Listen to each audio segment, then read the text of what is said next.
So, what makes me cranky about Ready Player One?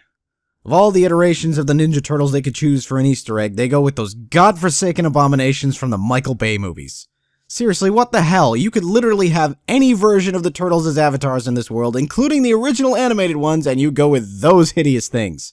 Who the hell would use the Michael Bay version when everybody in this stupid virtual reality seems obsessed with the 80s and 90s anyway? Especially when you consider that they just got added to a modern game, namely Injustice 2, and even in that they're modeled after the look in the 90s movie.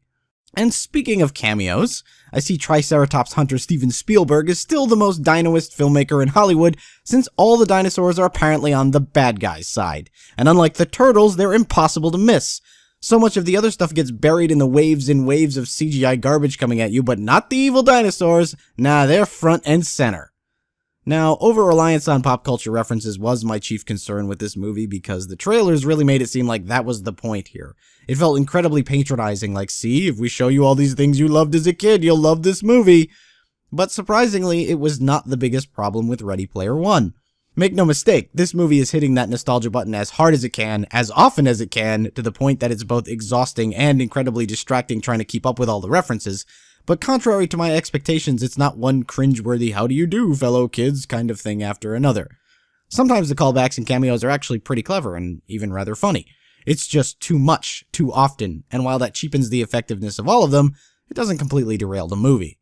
No, what really hurts Ready Player One is just a lack of stakes and the abundance of stupid cliches that make it a pale imitation of other, much better virtual reality dystopias. The worst thing that can happen here is an evil corporation will get control over Ready Player One's virtual reality world called the Oasis, and use it to do evil capitalist things like put ads all over the place.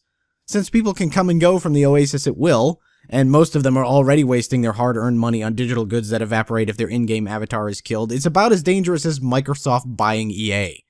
Although I don't think EA has made anyone into a literal wage slave like this company has done, it's only a matter of time, I'm sure. Anyway, Evil Corp doesn't even need to do anything extreme to get control over the Oasis, like a hostile corporate takeover or assassinating the only remaining heir to the company. They just have to find the 3 keys the developer left in the game world upon his death, using the cryptic clues he gave everyone in his final message, because that's how every eccentric genius handles their estate in the movies. Compare that to, say, the much-maligned Sword Art Online, where every player is trapped in the virtual world with no ability to get help from the real world, and if they die in the game, they die for real.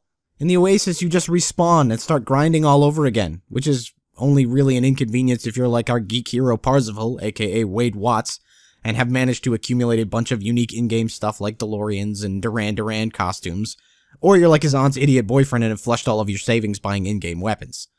Which is why we have to ham-fistedly throw in some real-world attacks on Wade and his friends by the evil corporation, led by the evil CEO, who is evil because he wants lots of money. Even though he already seems to have nearly unlimited money, so having more money wouldn't really change anything for him. This, of course, means that all the people Wade meets and befriends in the giant digital world have to live within driving distance of his trailer stack, which makes the Oasis seem like it's only comprised of the population of Columbus, Ohio, and thus even less of an issue being in the hands of someone other than Wade. Wade's real life isn't that bad, either. Him not getting rich isn't like the Goonies losing their houses, it just means he's still living in a crappy trailer park with his aunt and her douchebag boyfriend. Which isn't that big of a deal since he can escape into the Oasis whenever he likes, for as long as he likes.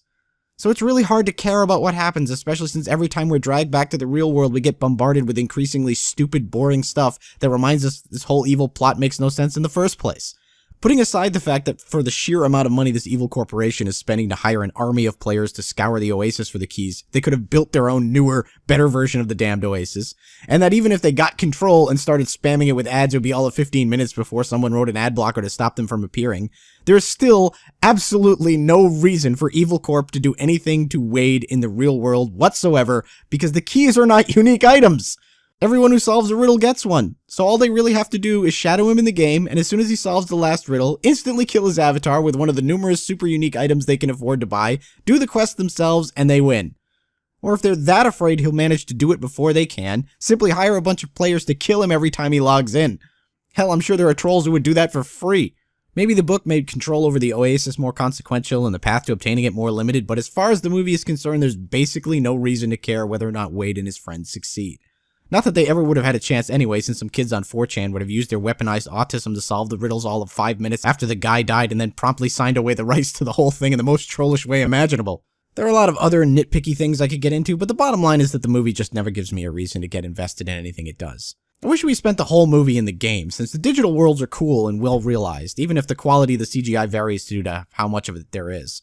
The actors are fine for what they're asked to do, it did make me laugh a few times, and there were references I didn't expect. It's paced well enough that it isn't a slog, and the score is pretty good, with a lot of callbacks to things like Back to the Future. It's just that, like Tomb Raider, there's nothing really any deeper than that.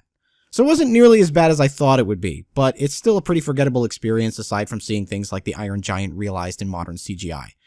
If you're a fan of the book, I'm sure you're going to go see this, but as I said, I don't know how well it holds up to the source because I didn't read the book. This is enough of a spectacle that you can get something out of the theater experience, but it'd almost be better to watch it at home just so you can pause it long enough to have a chance to catch all the references. So it's kind of up to you if you want to get a matinee ticket or just wait for it to come out in a format of your choice. That's what I thought about Ready Player One anyway. Let me know what you thought in the comments below. My digital currency is likes, so hit that like button if you enjoyed the video. And if you want to help me on my quest towards YouTube fame and fortune, feel free to subscribe to the channel for more reviews.